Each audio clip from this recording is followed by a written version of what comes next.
So you have been working in the Beehive now for 4 years? 4 years, yeah. Yes, and you've served under 3 different ministers, including Judith Collins.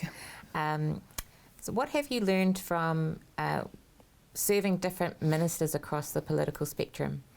So working as worked under 2 national ministers and now 1 Labour minister. When I worked under 2 national ministers, I was what we call private secretaries. So I was the IRD person that was put into their office to look after the revenue portfolio.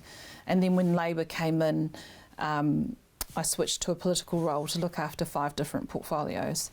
What you learn very quickly is that ministers work extremely hard.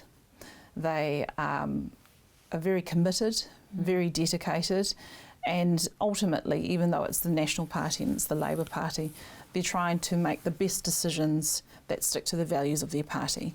So it's been an eye-opener, that's for sure. It's definitely a privilege to work in the Beehive, and for me, serving under 2 different governments, I mean, it's quite clear where my political bias sits, you know, having now running as a Labour candidate.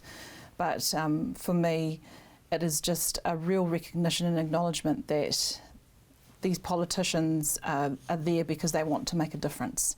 And for ministers, those that are fortunate to be a cabinet minister, they're there to make the hard decisions. And as my particular role is to support them in making those decisions.